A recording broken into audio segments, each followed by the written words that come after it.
प्रमुख पाहुण्यांच्या हस्ते दीप प्रज्वलन झालेलं आहे। मी सर्व मान्यवरांना विनंती करतो की त्यांनी आपण या दीप प्रज्वलनानंतर या कार्यक्रमाचे प्रस्तावित करण्यासाठी मी नगर वाचनालयाच्या ज्येष्ठ संचालक माननीय ज्योत्नाताई कोलटकर यांना या ठिकाणी आमंत्रित करतो।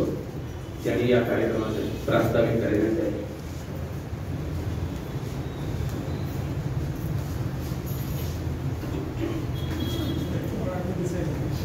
मंचावरील सर्व मान्यवर आणि रसिक श्रोते, नगर वाचनालय आणि अश्वमेध ग्रंथालय या दोन्हीच्या संयुक्त विद्यमाने आपल्या सर्वांचं मनापासून स्वागत करते। आज आपल्याला सगळ्यांना माहिती आहे की नगर वाचनालय हे साताऱ्याचं सांस्कृतिक वैभव आहे। 1853 मध्ये नगर वाचनालयाला सुरुवात झाली आणि आज सुमारे 1.5 लाख पुस्तकं इथे आहेत। 2300 आपले सभासद आहेत आणि साताऱ्यातल्या पूर्व भागातल्या सभासदांची गैरसोय लक्षात घेऊन आपण सदर पठार इथं शाखा वाचनालयाची सुरू केलेली आहे आणि समाजामध्ये वाचन संस्कृतीचा प्रचार आणि प्रसार करण्यासाठी आपण इथं अनेक उपक्रम घेत असतो। त्यात व्याख्यानं असतात, परिसंवाद असतात, चर्चा असतात, प्रगट मुलाखती असतात आणि अनेक नामवंत लेखक कवी आपल्या या वाचनालयाच्या व्यासपीठावर आलेले आहेत। वाचक व्यासपीठ हा एक नवीन उपक्रम आपण 25 वर्षापूर्वी सुरू केला आणि त्याच्या मार्फत हे कार्यक्रम तर होतातच, याशिवाय वाचनालयातला मोठा जो ग्रंथ भर आहे तर त्या ग्रंथांचा परिचय लोकांना व्हावा म्हणून काही ना काही निमित्ताने त्या लेखकांची किंवा एखाद्या विमोचित वाङ्मय प्रकारातली पुस्तकं काढून आपण त्याचं प्रदर्शन या ठिकाणी खाली भरवत असतो।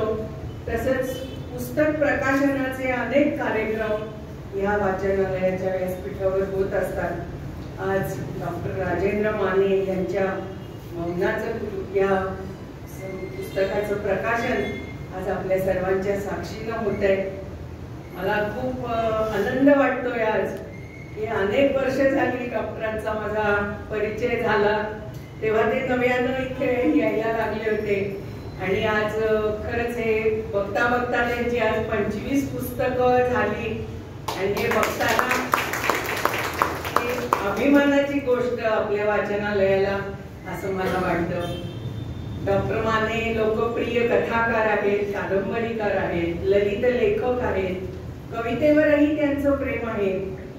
त्यांच्या लेखनाचं हे वैशिष्ट्य असतं की त्यांच्या कथांमधली कादंबऱ्यांमधली पात्र ही तुमच्या आमच्यासारखी असतात, त्यामुळे ती इतकी वाचकाला आपलीशी वाटतात आणि समाजातल्या अनेक तऱ्हेच्या व्यक्तींच्या मनाची स्पंदनं डॉक्टर इतके सहजपणे आपल्या साहित्यातून व्यक्त करत असतात आणि त्यामुळेच मला असं वाटतं त्यांची पुस्तकं कायम वाचकांना हवीशी वाटतात। मी या प्रसंगी त्यांना मनापासून शुभेच्छा देते आणि 25वं नाही 125वं पुस्तक सुद्धा याच वाचनालयाच्या व्यासपीठावर अशी शुभेच्छा त्यांना देते आणि थांबते। धन्यवाद। धन्यवाद ज्योत्नाताई। ज्येष्ठांचे आशीर्वाद हे नेहमीच महत्त्वाचे असतात, शुभेच्छाही महत्त्वाच्या असतात। डॉक्टरांची प्रतिभा त्यांना आणखीनच संपन्न होऊन जाऊ दे आणि ज्योत्नाताईंच्या तोंडातून बाहेर पडलेले शब्द हे खरे ठरावेत।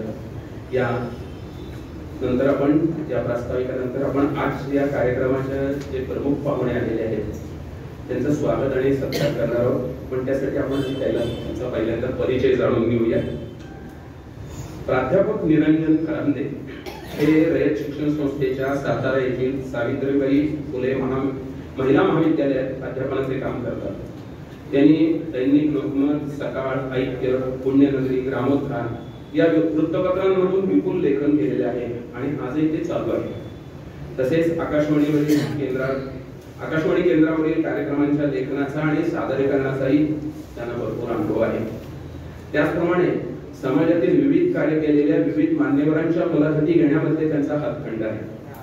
आजपर्यंत त्यांनी ज्येष्ठ विचारवंत आबा साळुंखे, प्राध्यापक संभाजीराव पाटणे, सुप्रसिद्ध साहित्यिक शरद गायकवाड, प्रसिद्ध कवी सुभाष वाघमारे अशा अनेक मान्यवरांच्या मुलाखती घेतलेल्या आहेत. आणि त्याचबरोबर त्यांनी विविध विषयांवर जवळजवळ 200 व्याख्यानही दिलेली आहेत. ते शिवाजी विद्यापीठाच्या सिनेटचे सदस्य तसेच विद्यार्थी मंडळाचे सचिव म्हणून कार्यरत आहेत. तर असे हे फरांदे सर उदयोन्मुख आदर्श व्यक्तिमत्व ते असून याच पुरस्काराने सुद्धा आणि साहित्य गौरव पुरस्काराने सुद्धा गौरवले गेलेले आहेत. त्यांचा सत्कार नगर वाचनालयाच्या विश्वस्त समितीचे अध्यक्ष माननीय आनंदराव जोशी आपल्या शुभ हस्ते करतील. मी फरांदे सरांना विनंती करतो की त्यांनी या सत्काराचा स्वीकार करायचा आहे.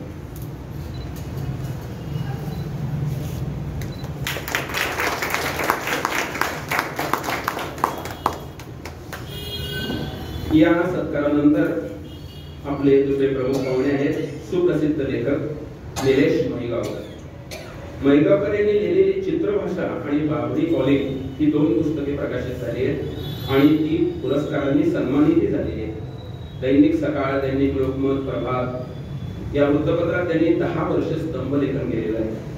लेखनाचे विविध प्रकार महिगावकरांनी हाताळलेले असून सध्याही ते त्यामध्ये कार्यरत आहेत. खरं सांगायचं तर या लेखनात मगाशी आमचा बोलताना विषय झाला की पूर्वीचा एक लेखन कथा कादंबरी इतकं ठीक होतं, म्हणजे असं नाटक किंवा चित्रपट. परंतु आताची नवीन जी तंत्र सगळे आलेली आहेत त्यानुसार महिगावकर त्या क्षेत्रातील पारंगत आहेत. त्या लेखनामध्ये चित्रपट लेखन तर आहेच आहे, पण लघुपट, माहितीपट, टीव्ही मालिका आणि वेब सिरीज यांचं लेखनही त्यांनी केलेलं आहे. त्यांनी लिहिलेला घोडा हा चित्रपट, तसेच पुतळा हा लघुपट आणि बुरगुंडा हा माहितीपट या सगळ्यांचं पुरस्कारासाठी नामांकन झालं होतं आणि त्यातल्या घोडा आणि बुरगुंडा यांना पुरस्कारही दिले गेले होते. सगळ्यात महत्त्वाचं म्हणजे संपूर्ण महाराष्ट्रात मराठी माणसात प्रिय झालेली लागीर झालंशी ही जी लोकप्रिय टीव्ही मालिका होती, त्यांच्या संवाद लेखनाने निलेशजी खरं सांगायचं तर महाराष्ट्रातल्या वेगळ्या घराघरात पोहोचले. तर अशा या चतुरस्र लेखकाच्या सत्कार अशोक ग्रंथालयाचे संस्थापक रवींद्र जुटी यांच्या हस्ते आता संपन्न होत आहे. निलेश महिगावकर यांना विनंती त्यांनी या सत्काराचा स्वीकार करावा.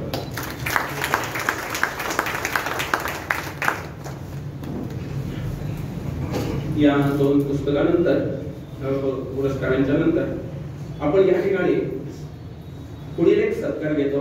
पण तत्पूर्वी थोडंसं मला सांगावं वाटतं की 25 पुस्तकं लिहिणं, त्यासाठी आपल्या बोली भाषेत म्हणायचं तर 25 पुस्तकं लिहायची म्हणजे काही खायचं काम नाही. आणि एक पुस्तक जरी लिहिलं तरी प्रकाशकाने ते प्रकाशित केलं पाहिजे ना, छापलं पाहिजे. पण ते छापलं तर वाचकाने वाचलं पाहिजे.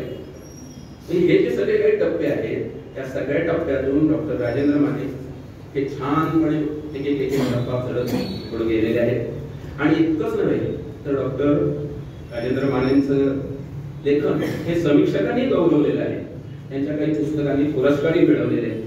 तर अशा या डॉक्टर राजेंद्र माने यांचा सत्कार नगर वाचनालय साताराच्या वतीनं नगर वाचनालयाच्या विश्वस्त समितीचे अध्यक्ष माननीय आनंदराव जोशी यांच्या हस्ते आता संपन्न होत आहे.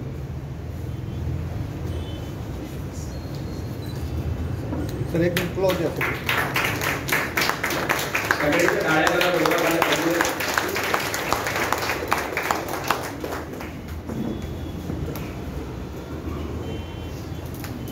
डॉक्टर, आज तुमच्या 25व्या पुस्तकाच्या प्रकाशनाचा हा जो सोहळा सुरू आहे तो इथं खुर्चीत बसून बघताना तुमच्या मनात पहिलं पुस्तक, त्याचं प्रकाशन, त्यावेळेसची मनस्थिती, 25 पर्यंतची वाटचाल आणि बरंच काही असं त्या विचारांची गर्दी होती असेल नाही का.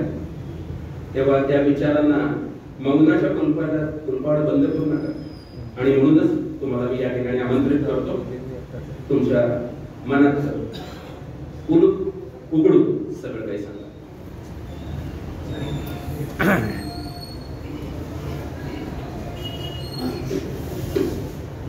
नंतर गप्पा गोष्टीचा कार्यक्रम असल्यामुळं आपली थोडक्यात मनोगत मी व्यक्त करणार आहे. आजचे दोन्ही प्रमुख अतिथी प्राध्यापक निरंजन फरांदे आणि लेखक पटकथा लेखक प्रसिद्ध असणारे निलेश महिगावकर, मंचावर उपस्थित असणारे शाळेचे अध्यक्ष अनंतराव जोशी, आमचे मित्र आणि आश्रमे ग्रंथालयाचे संस्थापक रवींद्र ज्योती. खरं तर इतकी सभागृहात सगळी मान्यवरांनी जीवलग म्हणजे ते हरकत नाही, नावं घ्यायची, पण नावं घ्यायची म्हणजे तरी 5 मिनिटं जातील म्हणून मी मुद्दा वेळ राखून देते. पण तरी सुद्धा योगेश्वर गंधे आहेत, बाबूराव शिंदे आहेत, मुरगर मॅडम आहेत, राजश्री देशपांडे आहेत, आमच्या वाचनालयाचे सगळे संचालक मंडळ आहेत, आमचं कुटुंबीय आहे, साळुंके सर आहेत, किती नावं घ्यायची, क्षीरसागर साहेब आहेत, सचिन प्रभुणे आहेत, सागर गायकवाड आहेत, शशिकांत जाधव आहेत, नारायण साहेब आहेत, खूप नाव आहेत खरं तर. आणि सगळी ही आप्त असणारी मंडळी आहेत. त्यामुळे हा कार्यक्रम खरं तर कार्यक्रमापेक्षा एक आप्त लोकांचा मला सोहळा वाटतो. बरेच जणांनी पहिल्यांदा मला विचारलं की निलेशन की निरंजन यांच्या हस्ते प्रकाशन आहे का, तर मी म्हटलं हो. कारण मला नेहमी वाटतं की आता इतकी प्रकाशन म्हणजे 25 पुस्तकांपैकी जवळजवळ 20 पुस्तकांची प्रकाशनं झाली असतील, काही आवृत्तींची प्रकाशनं झाली. प्रत्येकी पुण्या मुंबईचं कोणतरी बोलवायचं प्रकाशन करत होतं, तिथे साहित्य संमेलनाध्यक्ष सुचवले. माझ्या मनात विचार आला की आपल्या इतकी माणसं साहित्य संमेलनाध्यक्ष व्हावी, निलेश सारखे असतात किंवा निरंजन सारखे असतात, हे प्रयत्न आपण करायला पाहिजेत खरं तर म्हटलं. त्यामुळे आपल्याच माणसांच्या हस्ते प्रकाशन व्हावं. आणि ह्या दोन्हीही गुणी माणसांचा प्रवास मी जवळून बघितलेला आहे. त्यामुळे माझी मनापासून इच्छा होती जेव्हा हे पुस्तक आलं, तुम्हाला दोघांनी मुद्दा होतं की तेव्हा तुम्ही ते मनात ठरलं होतं की हे पुस्तकाचं प्रकाशन निरंजन निलेशच्या हस्ते करायचं.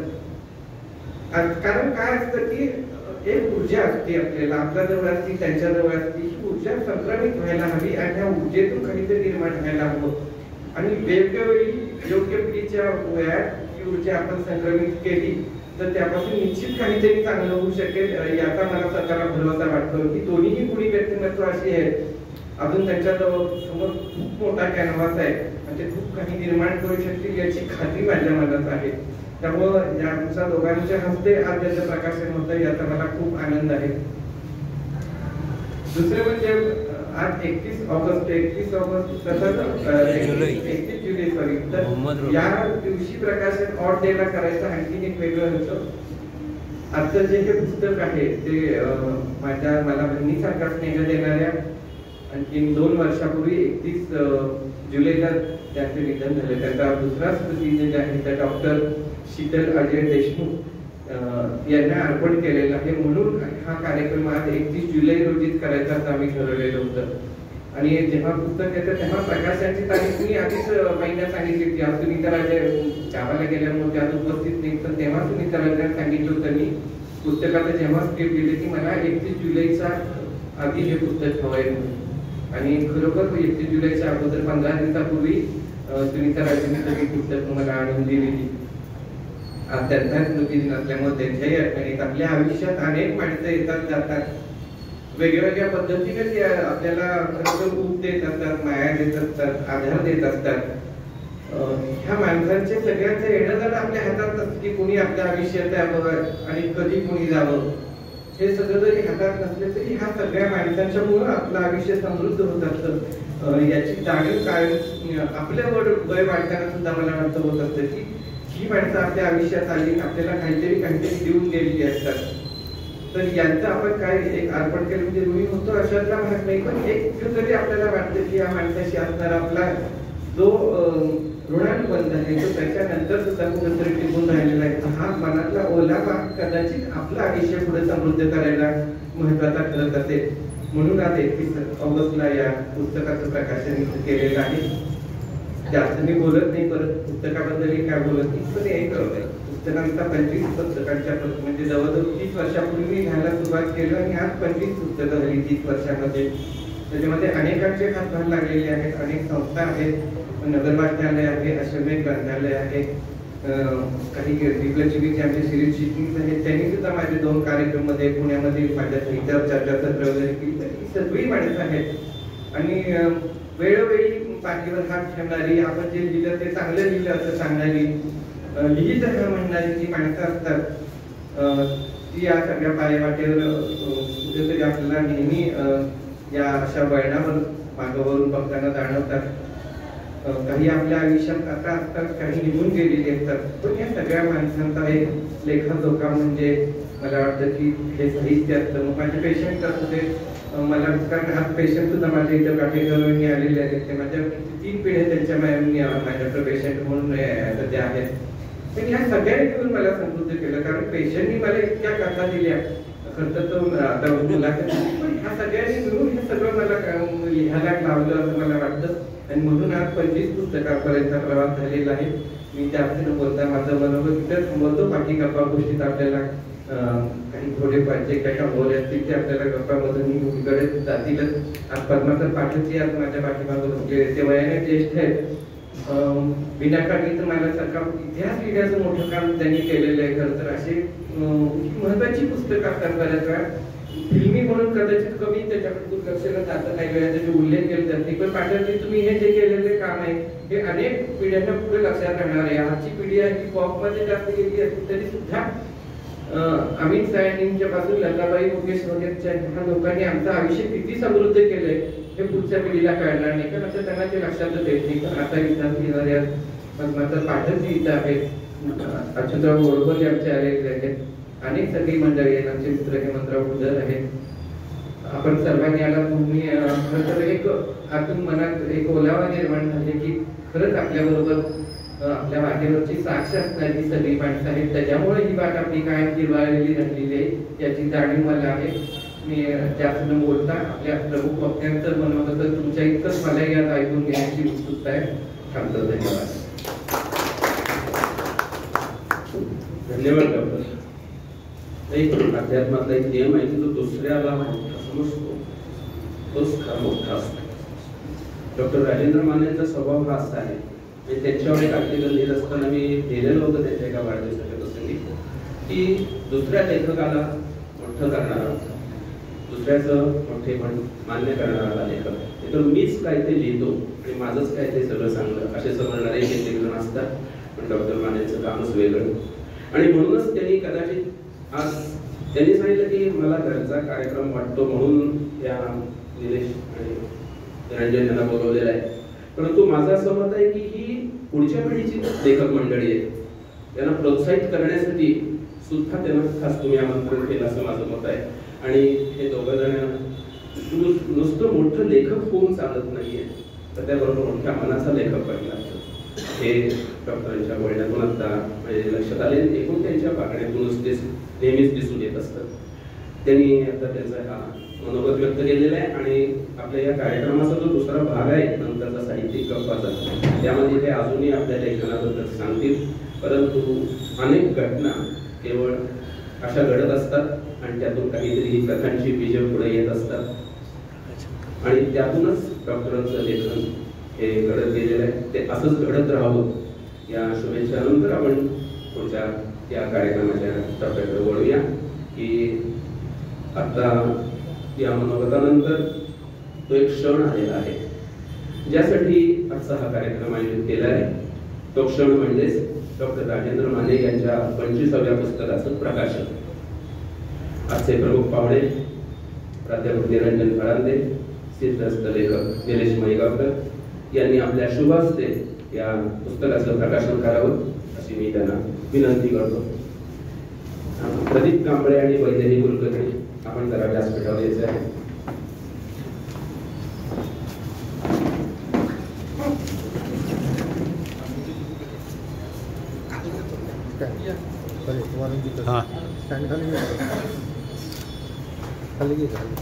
घेतला.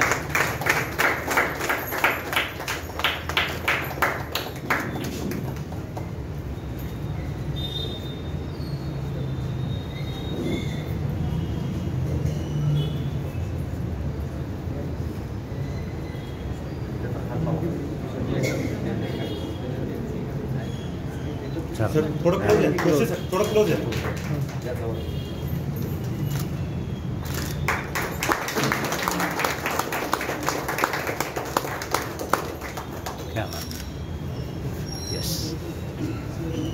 थँक्यू.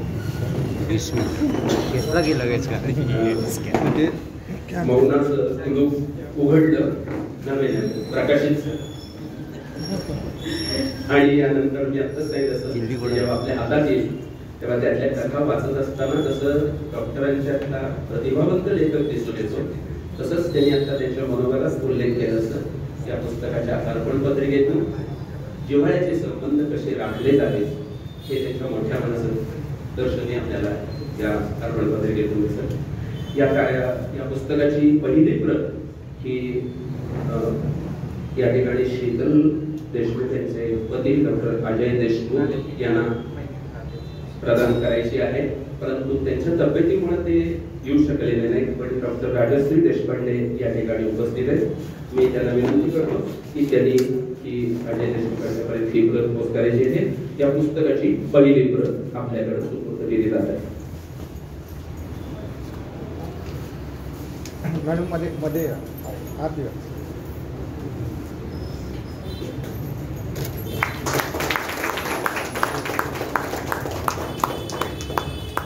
हा सुद्धा एक कृतज्ञतेचा भाग आणि या कृतज्ञतेच्या सोहळ्यानंतर आपण आता आजचे प्रमुख पाहुणे प्राध्यापक निरंजन खरांदे यांना मी विनंती करतो की त्यांनी आपलं मनोगत या ठिकाणी व्यक्त करायचं आहे. निरंजन खरांदे.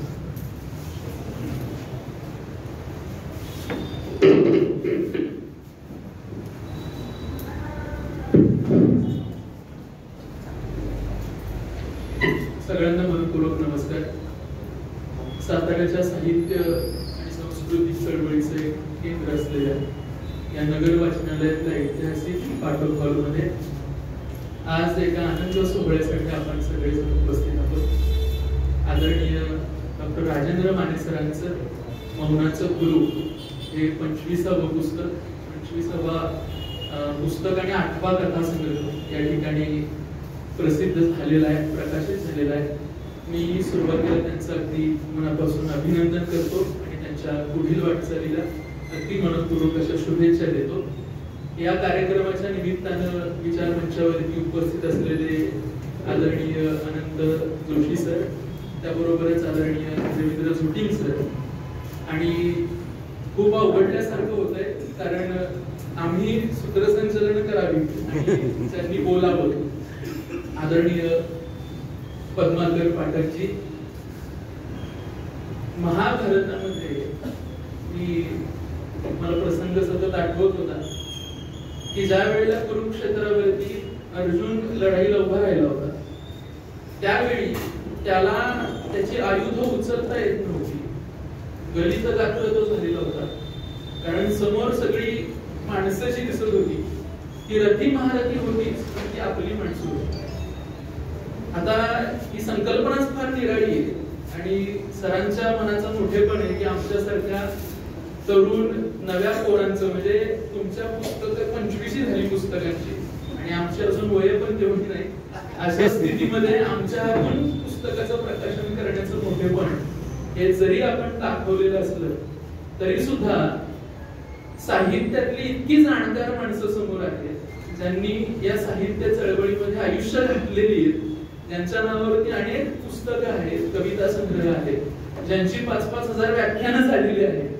अशी सगळी माणसं समोर असताना आम्ही साहित्याविषयी आणि या पुस्तकाविषयी काही बोलावं म्हणजे खरंच मी आज पोट घातला नाही त्यासाठी कारण खूपच दडपण आलेलं आहे.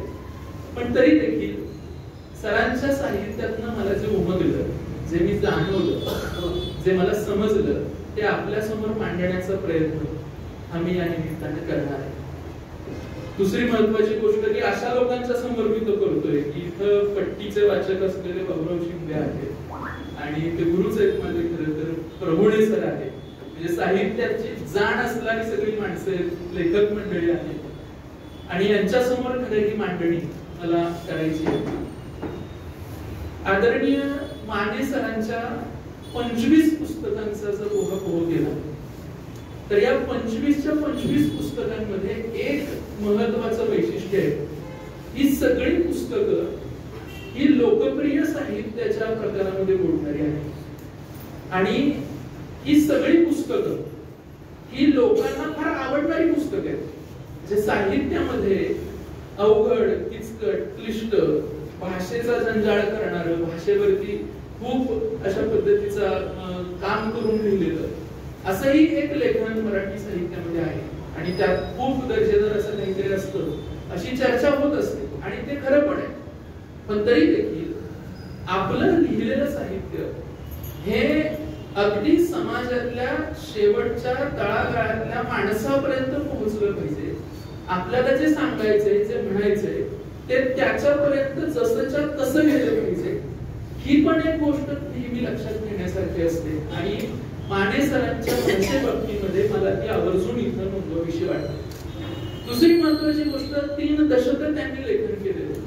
3 दशकं हा फार मोठा काळ आहे आणि या 3 दशकांच्या काळामध्ये समाजामध्ये खूप स्थित्यंतर झालेली आहे. म्हणजे जागतिकीकरणाचा एक जबरदस्त असा वरवंटा हा आपल्या समाजावरती फिरल्यानंतर जो काही विलक्षण असा बदल झालेला आहे आणि समाजाला जी गती प्राप्त झालेली आहे, त्या गतीचा साहित्याच्या एकूण परिघावरती मोठा परिणाम झाला.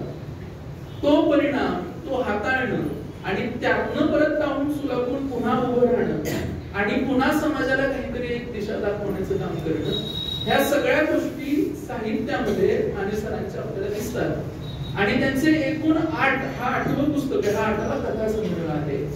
एकूण त्यांनी जेव्हा आम्हाला या पुस्तकाच्या प्रकाशनासाठी सांगितलं की तुम्ही या आणि तुम्ही बोला, तेव्हा पहिला तर हा प्रश्न होता की आम्ही येणारच नाही. म्हणजे निलेश दादा आणि माझं बोलणं असं झालं होतं की आम्ही येणार नाही.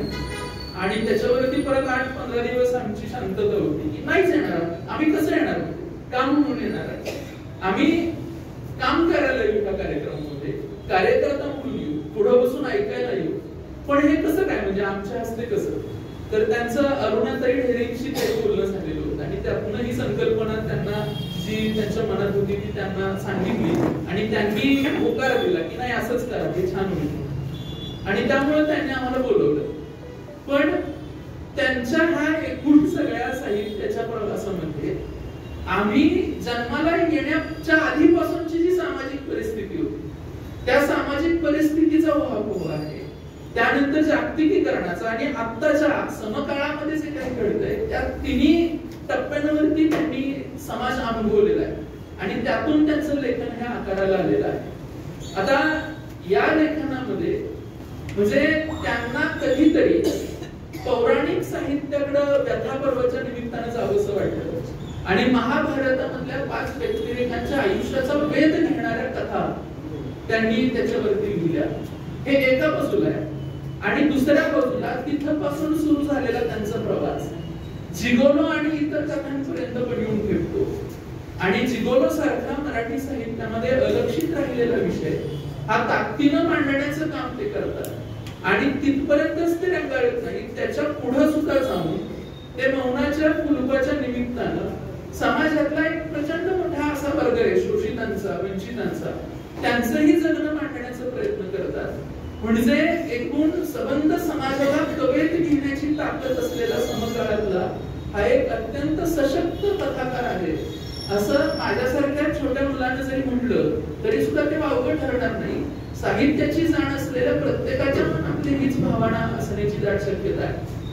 कारण त्यांनी 8 कथासंग्रह आणि एकूण 25 पुस्तकं, त्यांची जी सुरुवात झाली होती त्या सुरुवातीच्या साहित्यावरती नकळतपणे खांडेकरांच्या शैलीचा एक प्रभाव हा जाणवतो आणि शब्दांच्या मधलं एक चातुर्य, शब्दांची निवड करतानाची एक हातोटी आणि यातून एक भाषेचं सौंदर्य असं पुढं आणण्याचा जो प्रयत्न आहे, मांडण्याचा प्रयत्न आहे, वाचकाच्या मनाला एक वेगळा असा आनंद देण्याचा प्रयत्न हा त्यांच्या सुरुवातीच्या कादंबऱ्यांमध्ये येतो आणि त्यांच्या कथासंग्रहांमध्ये सुद्धा येतो. पण हळूहळू जेव्हा 8व्या कथासंग्रहाकडे ते येतात त्यावेळी त्यांची ती भाषा जी आहे त्या भाषेतलं जे सौंदर्याची जी आसक्ती होती त्यांना स्वतःला भाषेच्या सौंदर्याची मांडताना ती हळूहळू कमी होती आणि कुठं जाते ते तर ते मानवी जीवनातल्या दुःखावरती जास्त भाष्य करायला लागते. आता हा एक मोठा पट आहे, हा एक परिवर्तनाचा स्थिती गत्यंतराचा, त्यांच्या मानसिकतेचा सुद्धा हा बदलणारा पट आहे. आणि मग माणसाचे जे दुःख आहे ते दुःख अधिक जाणणं ज्याला आपण म्हणतो ते त्यांच्या साहित्यामध्ये व्हायला लागतं. आणि मौनाचं कुलूप हा तर त्याचा एक महत्वाचा मुद्दा, आता एक टप्पाच आहे तो. पण या सगळ्या गुण प्रवासामध्ये माणसाच्या जीवनामध्ये दुःख आहे का? बुद्धानं सांगितलंच होतं ते आहे, मान्य केलं पाहिजे, ते मान्य केलं. पण त्याच्यावरती उपाय आहेत हे जरी खरं असलं तरी सामान्य माणसाला त्या दुःखावरच्या उपायांना त्याच्या आयुष्यात अंमलात आणता येतच असं नाही. जी माणसं जगण्यासाठी संघर्ष करत असतात त्यांचा संघर्ष संपतोच असं नाही. अनेकदा संघर्षात जन्माला आलेला माणूस संघर्षातच मरतो, अशी सुद्धा आपल्या समाजामध्ये कितीतरी उदाहरणं आहेत. आणि मग या माणसांच्या ज्या काही अव्यक्त भावना आहेत या अव्यक्त भावनांना मुखर करण्याचं काम, त्यांना शब्दरूप देण्याचं जे काम आहे ते माने सरांनी अत्यंत ताकदीनं केलं असं मला वाटतं. लोकप्रिय साहित्य असं म्हटलं की साहित्यातल्या अनेक लोकांना असं वाटतं की ती कॅटेगरी आणि लोकप्रिय साहित्य हे चांगलं नसतं.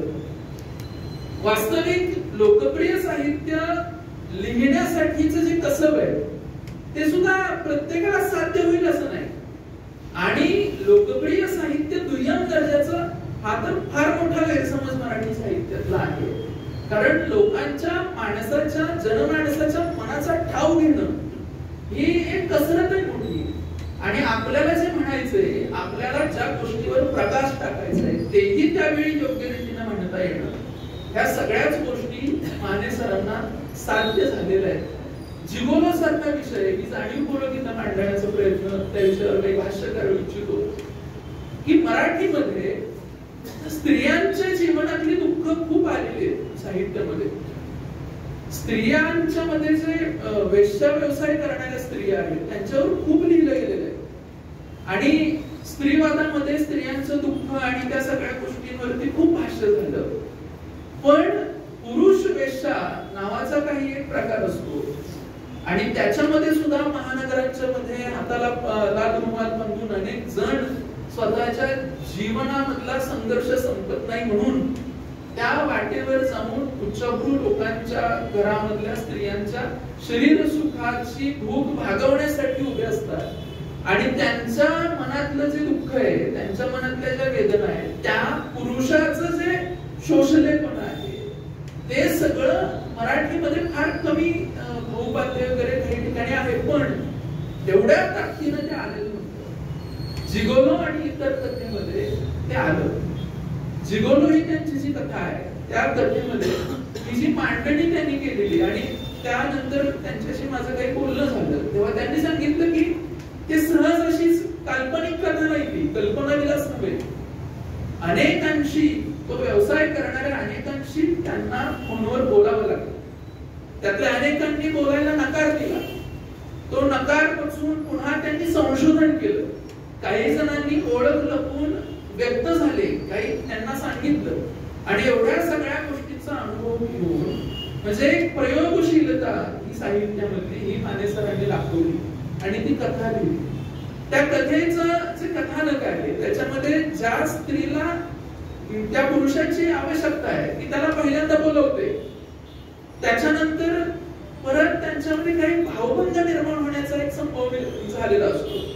आणि जो तो पुरुष जो आहे त्याला असं वाटतं की आता शरीर सुखाच्याही पलीकडं या स्त्री बरोबर आपले काहीतरी ऋणानुबंध, एक हृदयाचं नातं निर्माण होतंय की काय.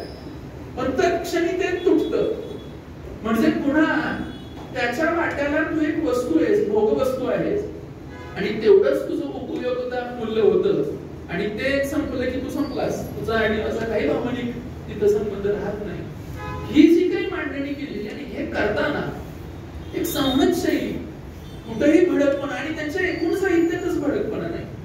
आणि ती करताना त्या पुरुष वेश्या व्यवसाय करणाऱ्या त्या जिगोलोचं जे काही आक्रंदन आहे त्याच्या मनातलं ते त्यांनी ज्या ताकदीनं मांडलेले त्या फाट. त्याबरोबरच आज मौनाचं कुलूप हा त्यांचा हा कथा संग्रह प्रसिद्ध झाला. त्यातली पहिलीच कथा आहे मौनाचं कुलूप, शीर्षकाच आहे. आणि त्या कथेमध्ये एक उद्ध्वस्त झालेला संसार आणि त्या संसारामधली जी स्त्री आहे ती आपला नवरा आणि मुलगा यांच्यापासून तब्बल 25 वर्ष लांब राहिलेली, दुसरीकडे राहिली आणि 25 वर्षानंतर ती माघारी येते. हा जो काही सगळा भाग आहे, अनेकांना असं वाटतं की असं असतं का, खरंच समाजामध्ये ते घडतं का? त्यांचं वैशिष्ट्य हे आहे की अशा अगदी क्वचित घडणाऱ्या आणि ज्या समाजाच्या नजरेच्या आड असणाऱ्या गोष्टी आहेत त्याच त्यांच्या कथेचे विषय झालेले आणि त्यांनी ते मांडताना फार सुंदर मांडले. आणि स्त्री पुरुष नाते संबंध, पती पत्नीचं नातं, त्यांची प्रिय कादंबरी वगैरे याचे उल्लेख झाले. तर हे अनाकलनीय ज्या गोष्टी आहेत त्यांची आकलन करण्याचा त्यांचा जो प्रयत्न आहे सातत्यानं, तो केवळ अंमलातून मांडला पाहिजे. आणि ह्या मौनाचं कुलूप मध्ये सुद्धा 25 वर्ष एक प्रश्न त्या पुरुषाच्या मनात असतो की ही जी पत्नी सोडून गेली ती ठीक आहे, सोडून गेली, पण हा जो मुलगा आहे तो खरंच माझा आहे का? त्या एका प्रश्नासाठी 25 वर्ष तो तिथं शांतपणे बसलेला असतो, वाट बघत असतो. आणि त्याचा शेवट हा उगीच काहीतरी रोमॅन्टिक वगैरे त्यांनी केलेलं नाही, सुखांत वगैरे असलं काही त्या कथेचा शेवट नाही. तर एक दोन वाटा झाल्यानंतर दोन मनांच्या, दोन माणसांच्या त्या सांगणं किती कठीण असतं. म्हणजे कबीर कसं म्हणतो की एकदा गाठ पडली की ती परत संपला, तसं ते तो माणूस शेवटी निघून जातो. आपण ते आवर्जून वाचा. ही एक कथा असेल किंवा त्यानंतर, आणि या कथेकडे अनेक अंगांनी पाहता येतं असं मला व्यक्तिगत वाटतं. कारण आपली कुटुंब व्यवस्था आणि आपल्या समाजाची एकूण स्थिती हे सगळंच धोक्यात आहे, सगळं मोडीत निघालेलं आहे. एकाच घरामध्ये 4 भिंतीच्या आत राहणारी माणसं ही मनानं सुद्धा जोडलेली असतीलच याची खात्री आजच्या काळामध्ये आपल्या कुणालाच देता येत नाही. आणि हे जे काही स्थित्यंतर आहे कुटुंब व्यवस्थेच्या अनुषंगानं ते त्यांच्या प्रत्येक कथेमध्ये त्यांनी टिपण्याचा प्रयत्न केलेला आहे. त्याच्यानंतर त्यांची एक कथा आहे केळ नावाची. आता ती कथा वाचताना मला फार श्रीपू मामा नावाचं त्यातलं पात्र आहे आणि तोही असा कफल्लक आयुष्य जगलेला आणि स्वतःचा संसार उभा करू शकलेला नसलेला, बायका मुलं नसलेला एक माणूस आहे, कोकणस्थ अशा पद्धतीचा. आणि त्याच्या 2 बहिणी आहेत आणि त्या 2 बहिणींचे संसार सुखाचे व्हावे तोही त्यांचा सख्खा कोण आहे, पण त्यांचे संसार सुखाचे व्हावेत असा त्याचा फार अट्टास आहे. पण त्याच्या समोरची जी गरिबी आहे, त्याची परिस्थिती आहे, ती काही केल्या सरतच नाही. आणि मग आपल्या बहिणींना माहेर असावं, तर फार सुंदर वाक्य आहे, बाईला माहेर असलं पाहिजे ना, खूप सुंदर वाक्य आहे. म्हणजे अधून मधून ते हृदयद्रावक असे प्रसंग चित्रित करत असताना सुद्धा मध्ये मध्ये जी पखरण करतात अशा पद्धतीच्या काही वाक्यांची ती फार अफाट वाटते आणि ती वाचकाच्या मनाचा फार ठाव घेते. म्हणजे त्यात खूप ठिकाणी मी इथं त्याला रेषा मारून ठेवलेल्या होत्या, पण आपल्याला वेळेचं भान ठेवून मी सांगतो. तर हा जो शिल्पू मामा आहे त्याला नेहमी वाटत असतं की ह्या 2 आपल्या बहिणी आपल्या घरी याव्यात, त्यांचं माहेरवाशीन म्हणून सगळ्या गोष्टी मला करता याव्यात, त्यांना चांगली कपडे घालता यावी, त्यांना काही त्यांच्या मुलाबाळांना घेता यावं. ह्यातलं काहीही त्याला शक्य होत नाही. निदान केळीचा एक धड तरी त्यांच्या पदरात आपण टाकावा असंही त्याला वाटत असतं, पण त्या दोन्ही हयात असताना तेही त्याला शक्य होत नाही. आणि शेवटी त्याच्या एका बहिणीचा मुलगा जरा स्थिर स्थावर झाल्यानंतर मामाच्या आठवणीने त्याला भेटायला जातो, तेव्हा तो खूप थकलेला असतो आणि तो फार काळ जगणार नाही असंही तिथं त्याला जाणवतं. आणि तो गेल्यानंतर पुन्हा जेव्हा तो त्याच्या अंत्यसंस्कार वगैरे झाल्यावर तिथं जातो तेव्हा एक मोठा केळीचा घड असा तिथं काढून ठेवलेला असतो आणि त्या मामाची काळजी घेणारी एक रखमा नावाची स्त्री ती तिथं बसलेली असते, रडत असते आणि ती त्याला सांगते की आयुष्यात कधीच यांनी केळीचं घड, केळी खाल्लीच नाही आणि कधी त्या झाडावरचे केळीचे घड सुद्धा उतरवले नाही. त्याचं ते दुःख असतं की आपल्या बहिणीच्या किमान आपण ओट्यामध्ये एक केळीचा घड सुद्धा आयुष्यात टाकू शकलो नाही, हे दुःख असतं म्हणून तो केळीच्या झाडाकडे आयुष्यभर दुर्लक्ष करत असतो. पण ते जाताना मृत्यूच्या आधी एक दिवस त्यानं तो केळीचा घड तोडून घरात आणून ठेवलेला असतो.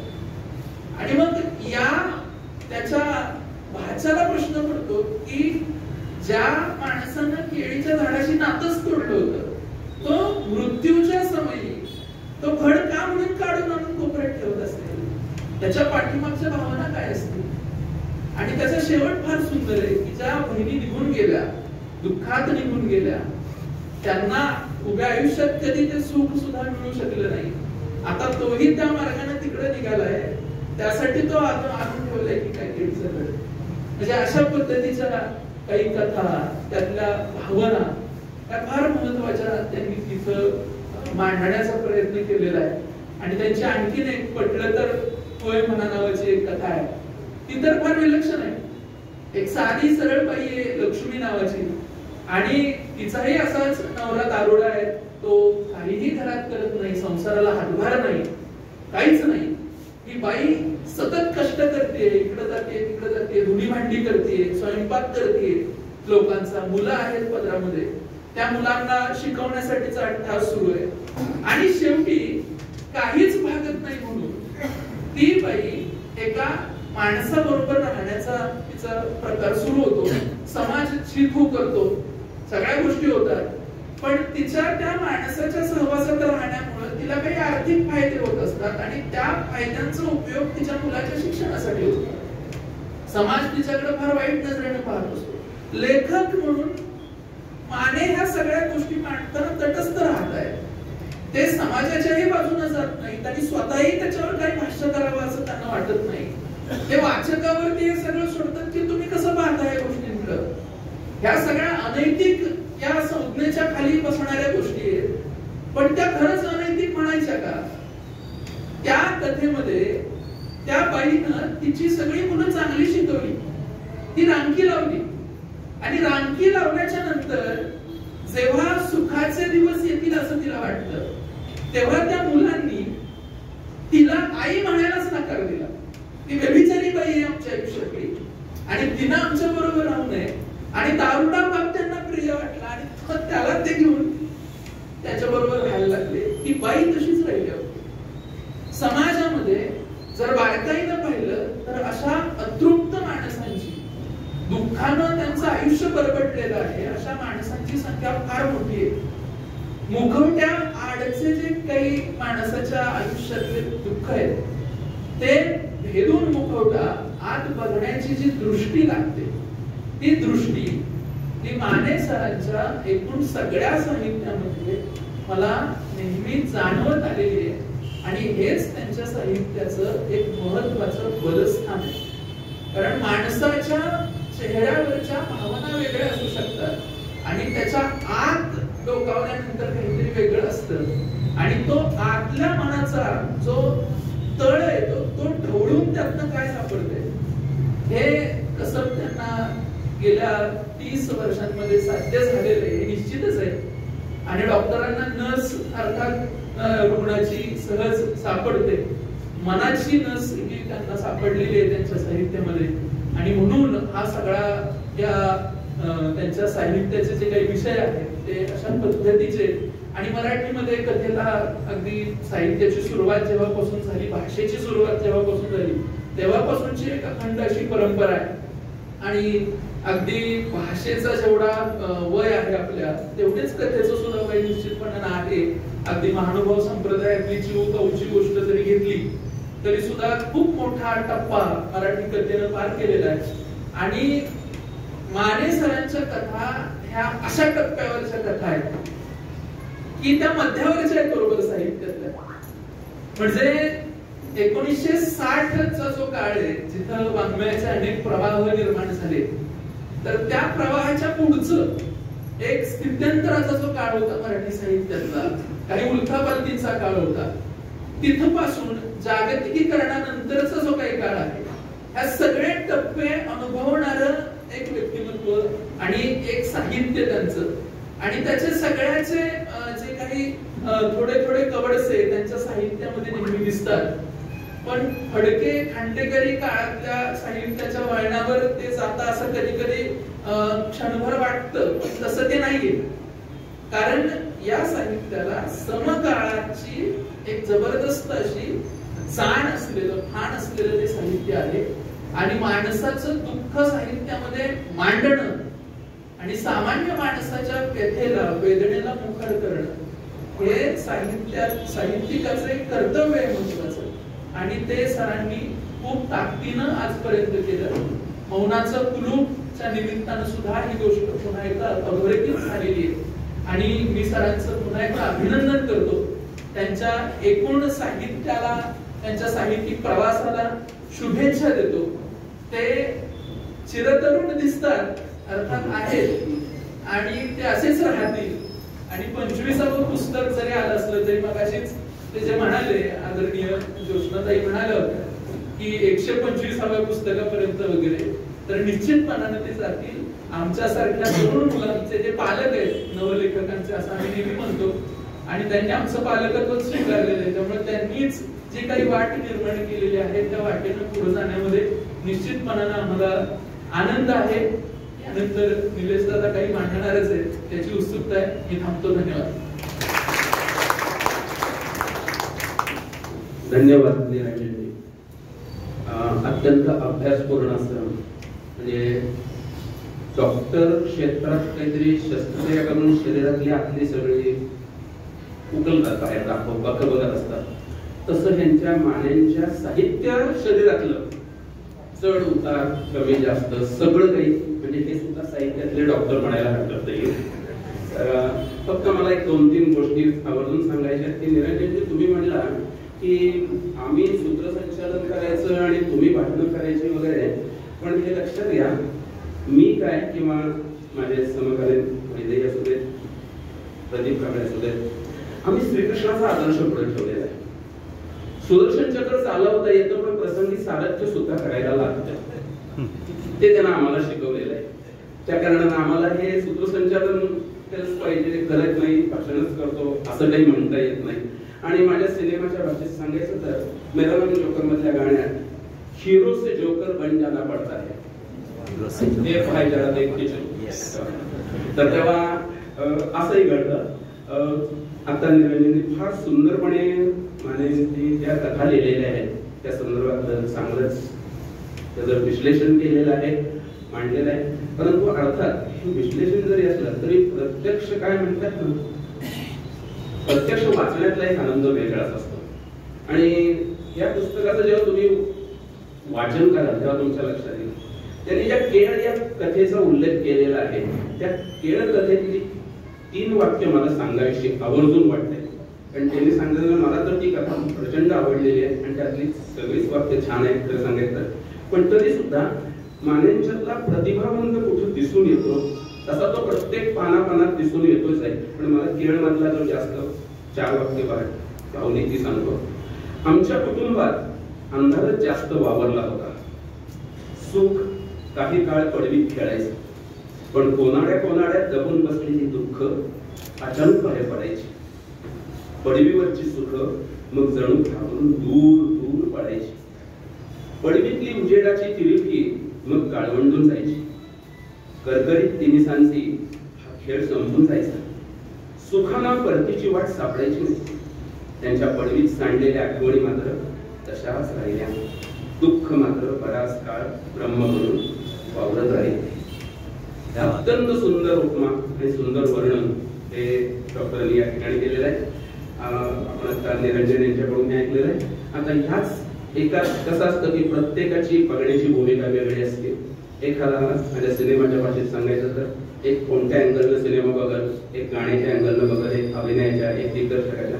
तशी एखादी कथा एखाद्या सामान्य वाचकाला कशी वाटती, लेखकाला कशी वाटती आणि प्राध्यापकाला कशी वाटते हा एक भाग असतो. तर तेव्हा आता प्राध्यापकांचं झालेलं आहे. आपण लेखकांना बोलूया. जे निलेश महिगावकर वेगवेगळ्या पद्धतीचं लिखाण त्यांचं चाललेलं असतं. त्यांनी आता डॉक्टरांच्या या लेखनाबद्दल आपलं मत व्यक्त करावं.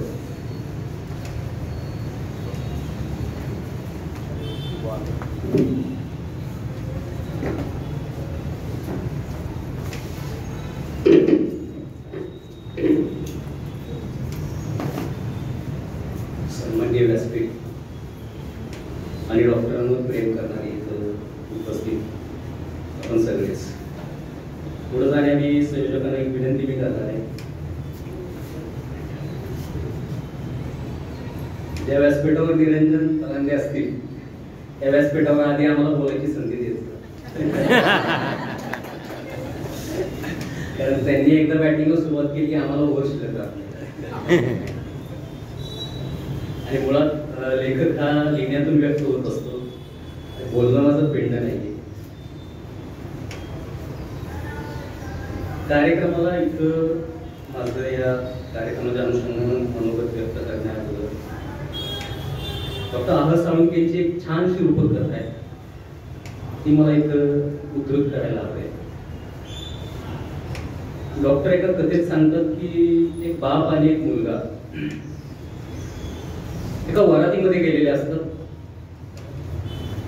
नवरदेव घोड्यावर बसलेला असतो आणि मुलाला प्रचंड कुतूहल असतं पुढं काय चाललंय पाहायचं. आणि गर्दी असते, त्याला काही पाहता येत नसतं, त्याची उंची कमी असते, त्याला दिसत. आणि तो बापाला विनंती करतो की मला ते बघायचे. आता बाप त्याचं कर्तव्य करतो, बाप उचलून त्याला खांद्यावर घेतो. आता खांद्यावर घेतल्यानंतर बापाचं वेगळं विश्व होतं, मुलाचं वेगळं विश्व होतं. बापाला गर्दी दिसत असते, मुलाला घोडा दिसतो. मुलगा बाबांना म्हणतो, बाबा बाबा मला घोडा दिसतोय, तुम्हाला दिसतोय का? बाबा म्हणतात नाही रे. बाबा बाबा मला त्या घोड्याचे कान दिसत आहेत, उंच उचलून धरलेले, तुम्हाला दिसत आहेत का? नाही रे दिसत तुम्हाला बाळा. बाबा बाबा मला त्या घोड्याचा तुरा दिसतोय, तुम्हाला नाही दिसत? अरे नाही मला दिसत बाळा तुरा. त्या मुलाला हे माहित नसतंय की त्या मुलाला जी उंची मिळालेली आहे ती बापानं खांद्यावर उचलून धरल्यामुळे मिळालेली. पण मला या ठिकाणी इथं नम्र जाणीव आहे, या ठिकाणी आम्हाला जर हे व्यासपीठ मिळालं असेल तर ते कुणीतरी खांद्यावर उचलून धरल्यामुळे मिळाले.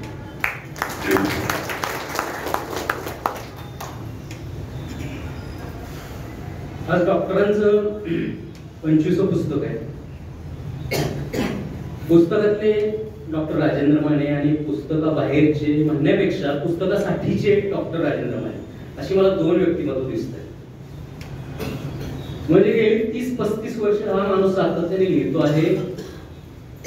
वयाच्या 25-26व्या वर्षी सर तुमचा पहिला कथा संग्रह आला, ज्या कथा संग्रहाचं नाव मुखवट्या मागचे चेहरे, बरोबर, महाराष्ट्र राज्य साहित्य आणि संस्कृती महामंडळाने प्रकाशित केलेला.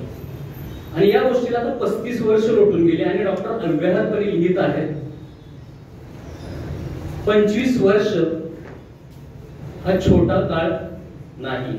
निरंजन सर, आपण मागाशी म्हटलं की डॉक्टर लोकप्रिय साहित्य लिहितात वगैरे वगैरे वगैरे, पण मला स्पष्टपणे वाटतं की डॉक्टरांना जो समर्थ भाष्यकार, समर्थ टीकाकार, समर्थ समीक्षक लाभायचा होता तो दुर्दैवानं लाभला नाही. कारण आज 10 कादंबऱ्या, 8 कथा संग्रह, ललितेतर लेखन, स्फुट लेखन, त्यांचं स्तंभ लेखन, आकाशवाणीवरचं लेखन, हे सगळं पाहिलं तर हे एका व्यक्तीसाठी फार मोठी गोष्ट आहे. कारण इतकं सातत्याने लिहिणं हे अशक्य आहे.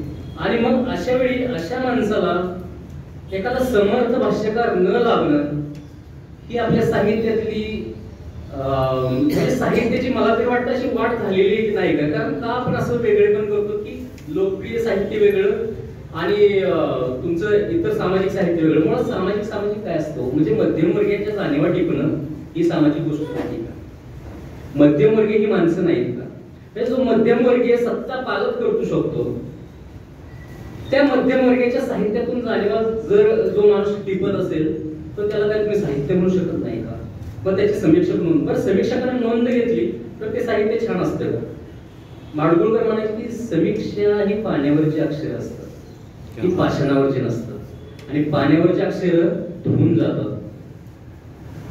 डॉक्टरांचं साहित्य हे लोकप्रिय आहे, लोकांपर्यंत पोहोचलेलं आहे, त्याला सातत्यानं वाचक वर्ग मिळतो आहे आणि एखादा व्यक्ती मोठा असणं याचा सरळ अर्थ आहे तो मोठ्या समुदायापर्यंत, मोठ्या जनसमुदायावर त्याचा प्रभाव असणं. आणि त्या अर्थानं मराठी साहित्यात सातारा जिल्ह्यातला हा फार मोठा लेखक आहे असं मी नम्रपणे नमूद करतो या ठिकाणी. आणि मी मगाशी म्हटलं की डॉक्टरांचं साहित्य जे आहे ते एक पुस्तकातले डॉक्टर आणि एक पुस्तकासाठीचे डॉक्टर. मी हे मुद्दाम म्हणतोय कारण मी गेले 25 वर्ष पाहत आलेलो आहे. मी इथं कॉलेजला होतो, पलीकडे मास्टर ऑफ सोशल झालं माझं.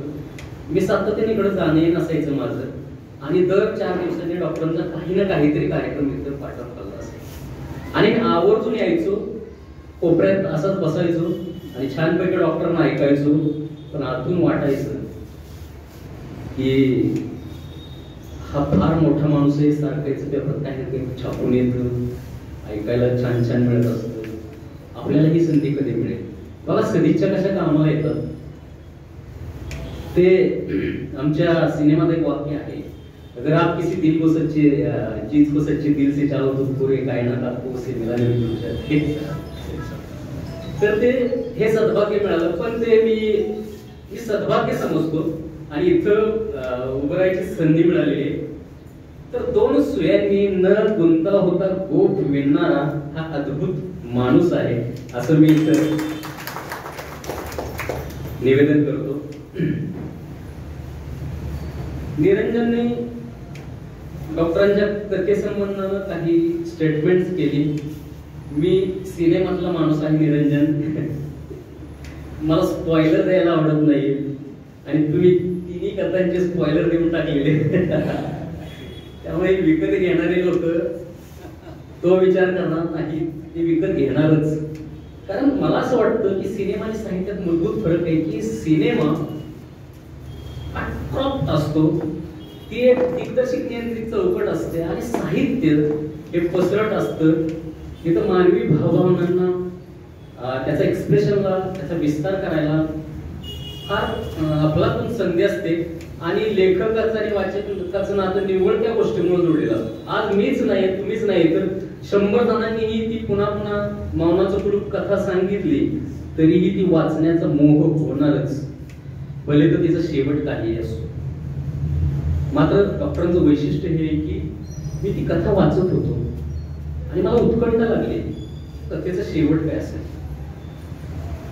पण डॉक्टरांनी त्या कथेतून इतके त्याचे स्तर उलगडून सांगितलेले आणि त्या कथेचा शेवट अद्भुत केलेला आहे. तुम्ही वाचून पाहत आता मी ती शेवट नाही सांगणार, निरंजन सरांनी नाही शेवट सांगितलं त्या कथेचं, पण ती कथा प्रचंड अद्भुत आहे. आणि मी असा विचार करलो की अशा कथा का सिनेमात या कथा का लघुपटाचा विषय होत नाही. तर मी डॉक्टरांना नम्र विनंती करतो, डॉक्टर साहेब तुम्ही 25 पुस्तकं लिहिली, आता तुम्ही सिनेमाकडे वळा, आता तुम्ही मालिकांकडे वळा, आता तुम्ही वेब सिरीज लिहा, लघुपट लिहा, कारण इतका सनसनीत विषय आहे मौनाचं कुलूप. प्रचंड सुंदर कथा आहे.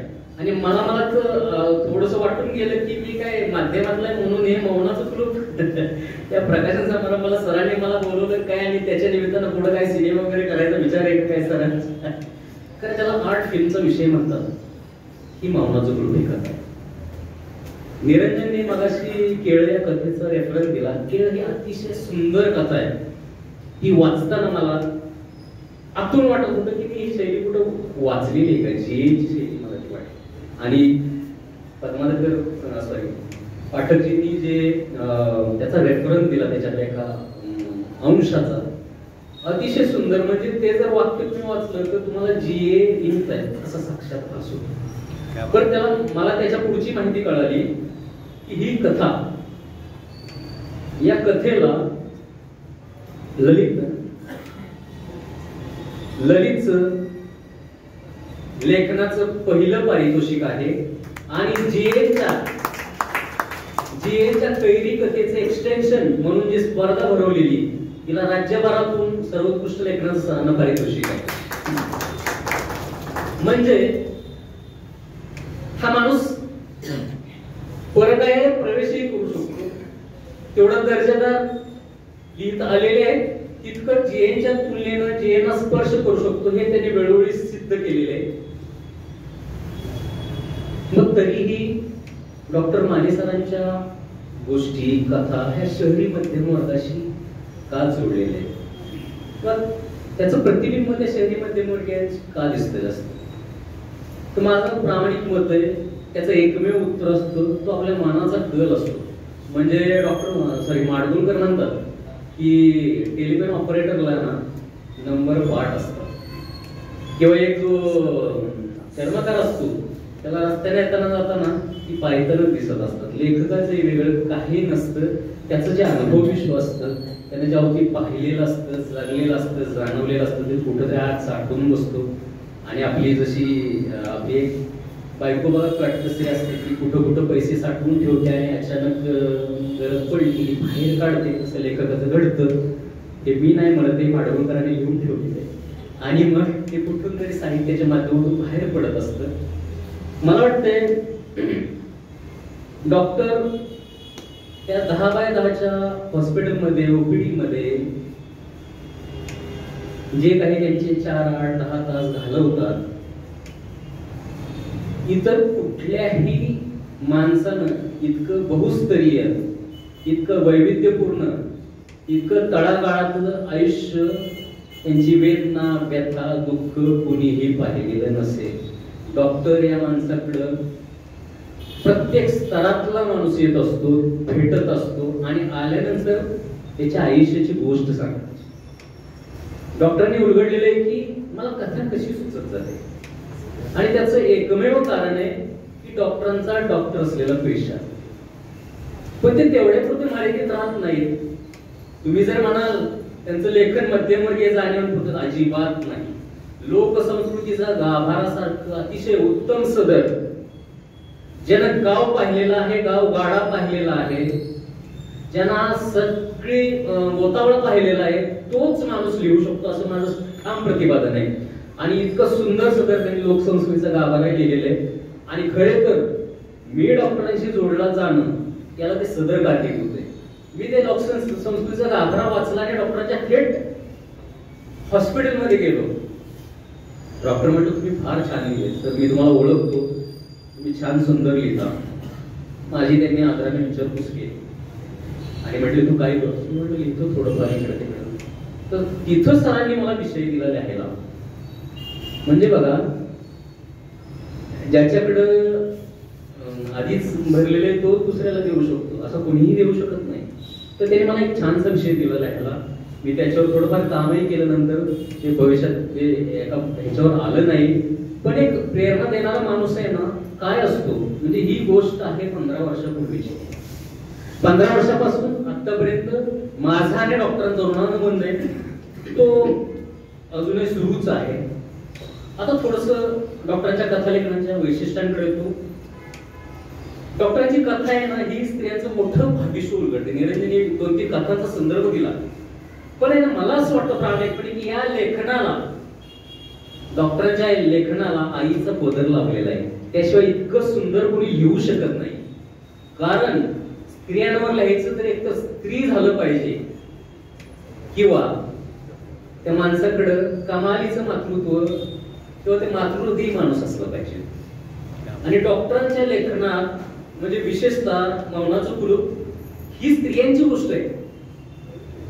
आणि या स्त्रियांवर लिहून आलेलं, मी तर म्हणतो या 9 दुर्गा आहेत. 10 गोष्टी असल्या तर त्या 9 दुर्गा आहेत. प्रत्येक वयोगटातली एक स्त्री आहे, तिचं भविष्य त्यातनं उलगडलेले, तिची धडपड, संघर्ष, तिचं झुंजणं, हे सगळं त्या केंद्रस्थानी. म्हणजे वसुधा असेल, तानू मावशी आहे, रखमा आहे, लहानगी नर्मदा आहे, त्याचबरोबर सावित्रीबाई, जिती, बिनाई, यमुनाबाई, शांता, कन्या, सगळ्या महिला आहेत. तुम्ही हे पुस्तक वाचल्यानंतर तुम्हाला जाणवेल सगळ्या स्त्रियांचं एक वेगळं भावविश्व आहे. आणि म्हणजे मला तर कधी कधी वाटतं की एखाद्याला तृतीय नेत्र असतो किंवा एखाद्याला 6वं इंद्रिय असतं आणि तो त्या स्त्रियांच्या भावविश्वात तोच माणूस तो पर्याय प्रवेश करू शकतो. ते तर कुणाचंही काम नाही. आणि स्त्रीचं भावविश्व मांडणं ही सोपी गोष्ट नाही. आणि मला वाटतंय की 1991 साली डॉक्टरांचे साहेब पहिला कथा संग्रह आला, मुखवटे मागचे चेहरे. निरंजन सरांनी फार छान त्यांची ऑब्झर्वेशन्स मांडली. मला सरांच्या भाषेवर यायचंय. म्हणजे बघा की भाषा ही कशी गोष्ट की ती कमवावी लागते. ती काय वस्तू नाही की ती मागून मिळवायची, बरोबर. आणि भाषा ही आईच्या दुधासारखी असते. आईचं दूध फक्त आईच देऊ शकतो. दुसरीकडे जाऊन ते बाजारात मिळू शकतं का? भाषा ही तशीच असते आणि डॉक्टरांची भाषा ही त्यांनी कमवलेली भाषा आहे. म्हणजे त्यांचं लेखन वाचताना ती जी निवेदनाची भाषा आहे, ती निवेदनाची भाषा वाचताना मला एक तत्वज्ञ, एक वाटाड्या, जीवनाचा भाष्यकार किंवा वेगळी व्यक्ती मला डॉक्टर वाटतात. पाठकजींनी त्याचे रेफरन्सेस दिले की हे सगळं लेखन आहे ना, त्या माणसाकडे तो जीवनानुभव असल्याशिवाय तो लिहू शकत नाही. बरं, ती छोटी छोटी वाक्य इतक्या चपकलपणे मांडतात, इतक्या चपकलपणे की म्हणजे ना, थोडक्यात तुम्हाला उदाहरण देतो. त्यांची पहिलीच कथा आहे जी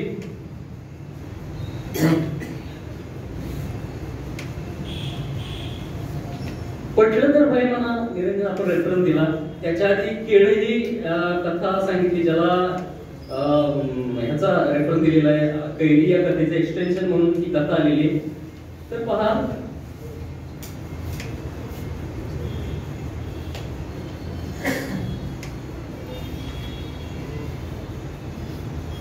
म्हणजे मी मुद्दाम ते नमूद केलेले. निरंजन तुम्ही म्हटलं वेळ नाही, पण मला वेळ आहे, तुम्हाला नव्हता. तुम्ही आमचा जास्त वेळ घेतला. पहा किती सुंदर वाक्य की लक्ष्मी आहे जी जिनं तिच्या संसारासाठी काही तडजोड केलेली आणि ती त्याला समजुतीचं नातं म्हणते. लेखक त्याला व्याभिचार म्हणत नाही. आणि किती एकच ओळ आहे, मनाच्या तळवटातील वेदनेवरती हलक्या चेहऱ्याचं लेपन घालून वावरायचे. किती सिंपल गोष्ट, एका ओळीत व्यक्त झालेली का. ही अद्भुत गोष्ट आहे, अद्भुत गोष्ट आहे. म्हणजे आपण किती म्हटलं की ती प्रतिमा, प्रतीक, ही अलंकारिक भाषा ही कुठवर असते, जोवर त्याला जीवन अनुभवाची जोड नाही. घनगर्भ असे त्यांच्या साहित्यात भरलेला तो आहे, त्यामुळे हे फार असं चपकल आणि फार सुंदर वाटते. म्हणजे बघा, चार भिंतीचा सुरक्षित आसरा आणि आधाराला भक्कम नातेसंबंध असेल तर बाईच्या जातीला देखणे पण हे वरदान ठरतं. पण जिथं तण झाकायला कपडा नसेल आणि घराच्या भिंतीच्या फटींना अनेक डोळे चिकटलेले असतील, अशा बाईला देखणे पण हे शाप ठरतं. लक्ष्मी हा शाप ललाटावर येत नाही. म्हणजे समाजातलं वास्तव कलात्मक चिमटीत कसं पकडावं याचा आदर्श वस्तुपाठ डॉक्टरांची लेखणी आहे. असे खूप सारे रेफरन्सेस देता येतील. खरे तर मी डॉक्टर सर मी प्रचंड स्टडी करून आलेलो होतो. वेळेची आपल्याला मर्यादा आहे आणि किती जण ऐकावं ही समोरची मर्यादा असते, त्यामुळे मी फार बोलणार नाही. पण तुम्हाला इथून पुढे समर्थ, भाष्यकार, समीक्षक, टीकाकारही या निमित्तानं मिळतील. निरंजन आहे, मी आहे. भविष्यात डॉक्टरांच्या साहित्यावर थोडंसं काम करायचा आम्ही विचार करत आहोत. कारण 35 वर्षाचा हा साहित्य प्रवास ही छोटी आणि एवढी सहज गोष्ट नाही. तर एक थोडक्यात मी शेवटच्या काही मिनिटात मी माझं भाषण उरकतो. डॉक्टरांनी अनेकदा त्यांच्या कथांवर अनेक निमित्तांना आकाशवाणीत मांडलेले, त्यांच्या व्यक्तीच्या मुलाखतीच्या कार्यक्रमांमध्ये ते बोललेले. लेखकाच्या मनात कथाबीज हे पिंपळाच्या बीजासारखं असतं. म्हणजे माडगुळकर म्हणतात की गवताचं बीज कोणतं आणि पिंपळाचं बीज कोणतं हे लेखकाला माहीत असतं आणि ते त्याला आधीच जाणवलेलं असतं. आणि पुढचा जो मोठा अश्वत्थ वृक्ष असतो त्याची सळसळ लेखकाला ऐकू येत असते. म्हणून लेखकाचं हे वैशिष्ट्य असतं की लेखकाला थांबायचं कुठं, कथेचा शेवट कसा करायचा हे कळत असतं. डॉक्टरांच्या कथांचे शेवट मला या अर्थानं फार विलक्षण वाटतात. तुम्ही मौनाचं कुलूप हे पुस्तक पाहिलं तर त्याच्यामध्ये 10 कथा आहेत, 10 महिलांच्या 10 वेगवेगळ्या पद्धतीच्या गोष्टी आहेत. निरंजन 2-3 गोष्टींचा रेफरन्स दिला. एक आठवणीच्या सावल्या नावाची कथा आहे, एक मास्टरपीस आहे. म्हणजे एका येणाऱ्या मुलाच्या आई वडिलांची ती कुसुंबना दाखवलेली, तर त्याच्यात इतकं सुंदर निवेदन आहे, म्हणजे मला ते आता मोह होतोय. त्याच्यात लेखक मेन्शन करतात, बायको गेल्यानंतर पुरुषाला येणारे एकटेपण हे पोरकं असतं, त्याला कोणी वाली नसतं. आणि त्यामुळे ती सावित्री काय म्हणते की मी तुमच्या आधी मरावे आणि जर मी मेले तर मी लग्न करून टाका. ही बाईच म्हणू शकते, पुरुष नाही म्हणू शकत. पण त्याच्या दुसऱ्या एका कथेत उंबरठा पुन्हा एकदा उंबरठा ओरंडला, तिथं IAS आहे 60 वर्षाची, जिच्या आयुष्यात साठे नावाची एक व्यक्ती येते, साठीतलीच असावी, आणि तिला मोह होतो. मोह म्हणण्यापेक्षा ती तिची गरज असते, मानसिक गरज, की आता मी पुन्हा एकदा एक संसार उभा करावा. बरं ती IAS आहे बरं का, ती मुक्त विचाराची आहे, तिने तिचं आयुष्य घरादाराला पोचण्यात घालवलेलं आहे, तिच्या कर्तृत्वावर घर उभं राहिलेलं आहे, आणि ती वयाच्या अशा टप्प्यावर व्यक्त करते की मला लग्न करायचं. बरं नवरा हयात नाहीये, ती विधवा. आता घरात ती जेव्हा हा विचार व्यक्त करते तेव्हा घरात गरजक नसतो. अरे बापरे, आईने काय चालवलंय.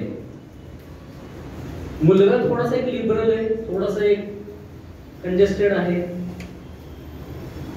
कसे बसे ठीक आहे, आई मुक्त विचाराची आहे, कसे बसे मनाच्या वरून तयार होतात, विषय मुलीकडे जातो. आता म्हणतो आपण म्हणतो की स्त्रीला स्त्रीची दुःख कळतात, बरोबर. पण त्या मुलगी जी त्या निर्मलाची जी मुलगी आहे ती पहिला विरोध करते. ती काय म्हणते, आईला काय वेळ लागले काय, या वयात कुठनं अक्कल तिला ही सुचली, असं कोण करतं का. बरं त्याच्या पुढे विषय निघतो की आई सगळी प्रॉपर्टी घेणार आणि आता त्या साठीकडे जाणार, त्यामुळे पुढचा फार मोठा प्रश्न निर्माण झालेला आहे. डॉक्टर त्यांच्या कथांमधून असे काही गुंते टाकून देतात, पण तो शेवटाकडे येताना गुंता न होता गोप होऊन जातो. त्यांचा गुंता आणि गोप हा असाच कथासंग्रह आहे. डॉक्टरांचे जे मी कथासंग्रह वाचले ते 71 सालचा एक वाचलेला आहे, सॉरी 91 सालचा. त्यानंतर 2011ला त्यांचा न लिहिलेली आत्मकथा हा कथासंग्रह आला. त्यानंतर 2011 साली गुंता, 23 साली गुंता आणि गोप आला. म्हणजे जे कथासंग्रह मी वाचले ते त्यांच्या साहित्याच्या सुरुवातीपासून ते अगदी काल परवापर्यंत त्यांचं साहित्य, त्यांच्या काही कादंबऱ्या मी वाचल्या. तर नवरा बायकोच्या नात्यातली अतिशय व्यवस्थित, अतिशय सुंदर मांडणी सक्षमपणे करणारा हा माणूस आहे. कदाचित हा माणूस साहित्यात आजवर दुर्लक्ष झालं असेल. तुमच्या मनात खंत असेल नसेल मला माहित नाही, पण माझ्या मनात खंत आहे की आयुष्याची 35 वर्षे लिहूनही, 25 पुस्तकं लिहूनही महाराष्ट्र राज्य साहित्य पुरस्कारानं या एवढ्या मोठ्या साहित्यिकाची का दखल घेतली नाही. अतिशय उथळ पुस्तकांना पुरस्कार मिळताना हा माणूस गेले काही वर्ष सातत्यानं प्रयोग करतो आहे साहित्यात.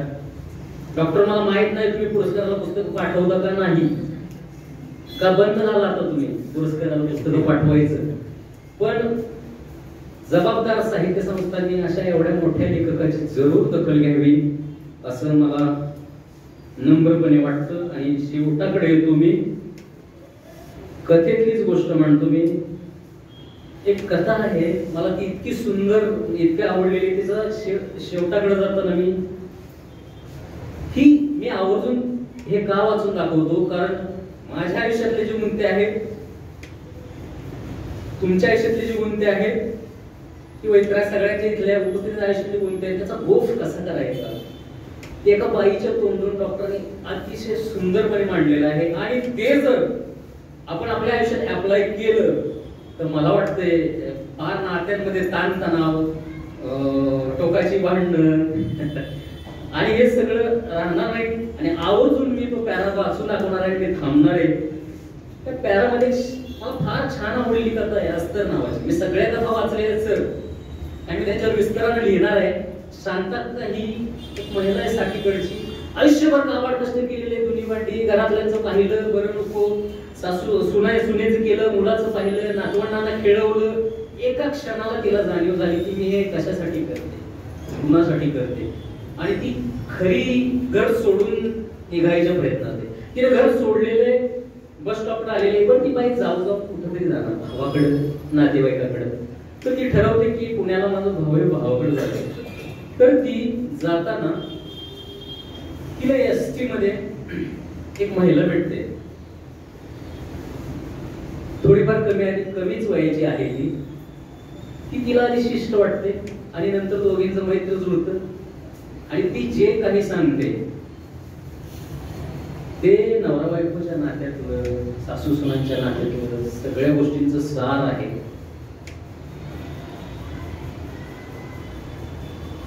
बाई हसल्या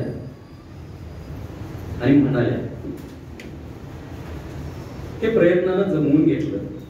एक लक्षात ठेवा, सुख आपलं घर शोधत कधीच येत नसतं. दुःखांना घराघरात वस्तीला राहायची सवय असते.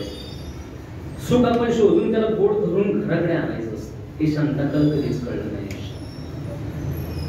आता हेच बघा, माझी 2 मुलं 2 वेगवेगळ्या गावात, दोघांचं राहणीमान वेगळं. पुण्याचा मुलगा, त्याची बायको अत्याधुनिक आहे, ती कॉर्पोरेट जगात वावरतात, घरात पार्ट्या जेवण सगळं चालतं. त्यांना त्यांच्याबरोबर इतरांबरोबर कसं राहावं लागतं. सुनबाई मॉडर्न आहे,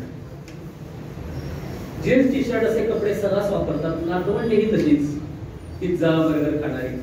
आपल्या काळात असं काही नव्हतं. पण तिथं गेले की मी मला बदलून घेते, घरी गाऊन घालते, त्यांनी बोलवले की त्यांच्याबरोबर हॉटेलात जाते, सुनबाईच्या त्या आधुनिक कपड्यांचं कौतुक करते. ते घरात एका कोपऱ्यात देवारा आहे, रोजची पूजा त्यांना नाहीच. पण मी कधी तसा आग्रह धरत नाही. माझ्या परीने मी त्यांना मदत करते. त्यांच्या घरात मी वेगळी, त्यांना अवघड वाटेल अशी दिसणार नाही याचा प्रयत्न करते. नातवंडाने आग्रह केला तर स्लीवलेस सुद्धा घालते. त्या उलट इथं कोल्हापुरात इथला मुलगा असून पारंपरिक आहे, रोजची पूजाच्या सणावर सगळी साधं संगीत असतं. उपवास, व्रत, वैकल्य याची आवड सुनबाईंना आहे. वर्षाला गौरी गणपती सत्यनारायण सगळं पार पडतं. मग इथं मी इथल्यासारखी राहते. बागेतली फुलं काढणं, हार करणं, देवपूजा करणं, दारात रांगोळी घालणं, तुळशीजवळ दिवा लावणं सगळं करते. मोकळ्या वेळात जपमाळ हातात घेऊनही जपही करते. या सगळ्या तरी वेगळा आनंद आहेच. बऱ्याच वेळा कोल्हापुरी नऊवारी नेसते. इथल्या नातवंडांना आजीकडून गोष्ट ऐकणं आवडतं, दृष्ट काढून घेणं आवडतं, ती इथं करते. 5-6 महिने इथं राहते, 5-6 महिने पुण्यात. पण इथल्याचा विषय तिथं काढायचा नाही आणि तिथला इथं काढायचा नाही. दोन्ही सुनांचं तोंड भरून कौतुक करते. प्रसंगी सुनांची बाजू घेऊन मुलांना ओरडते. मुलांनाही आवडतं ते. सुनेच्या कागाळ्या सतत करणाऱ्या आई मुलांनाही आवडत नसते. सुनेला जपलं की लेकरही सुखी होतात आणि आपल्या नात्यात अहंकाराला की नातं विषित होतं. प्रत्येक वेळी दुसऱ्यांना आपल्या मनासारखं वागावं ही अपेक्षा करणं चूक आहे. काही गोष्टी नाहीत मनाला पटत तेव्हा थोडं लांब राहते, पण तक्रार करत नाही. वर्षात काही दिवस एकटीच कुठेतरी पटकून येते, आपल्यालाही बरं वाटतं. तुम्हाला एक सांगू, दिवस बदलत आहे, पिढी बदलते. आजकाल प्रमाणापेक्षा प्रेमही या पिढीला नकोय. त्यांना ओझं वाटतं, त्यांना स्वातंत्र्य असतं काही काळ. त्यांचं आयुष्य त्यांना जगायचं असतं. मी ते भान राखते. गेले की नातवंडांची जबाबदारी स्वीकारून त्यांना दोघांना फिरून या म्हणते. मग त्यांनाही मी कधी येते याची वाट असते. अशी कोणीतरी आपली वाट म्हणून यातच सुख असतं नाही का? हा पुस्तकाचा टीजर आहे. मी कथा उलगडलेल्या नाही. मैफल नावाची कथा आहे शेवटची, ज्याच्यात ती महिला आयुष्याचा एक सुवर्ण काळ अनुभवलेला आहे. फार लोकांचं प्रेम मिळालेलं आहे. आयुष्य एका स्टेजला येऊन पोहोचले. आता आयुष्यात काय राहिले? ते पोकळेपण आहे, तो लिकेपण आहे. अशा वेळी मैफल या कथेतला एक व्यक्ती त्यांच्याकडे येते आणि त्यांना आग्रह धरते की मला तुमचं गाणं शिकायचं. आयुष्याच्या दुसऱ्या इनिंगची सुरुवात होते. मैफल तिथं संपत नाही, मैफल सुरू राहते. मी डॉक्टरना विनंती करतो, डॉक्टर सर, तुम्ही आज आम्हाला इथे स्टेजवर बसवलेले, तुमची मैफिल संपलेली नाही. ते आता उलट इथून पुढे दमदार सुरू राहणार आहे की मी तुम्हाला या निमित्तानं सदिच्छा व्यक्त करतो. आणि माझं प्रचंड लांबलेलं इथं खूप सारं राहून गेलेलं भाषण इथं आटोपत घेतो.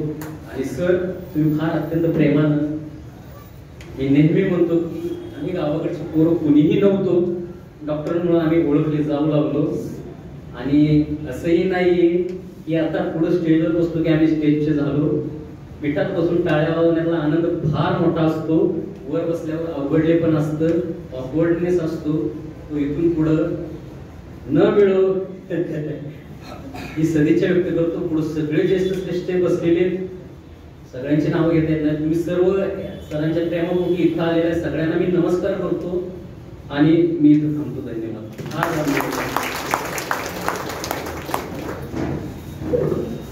धन्यवाद जयश्री.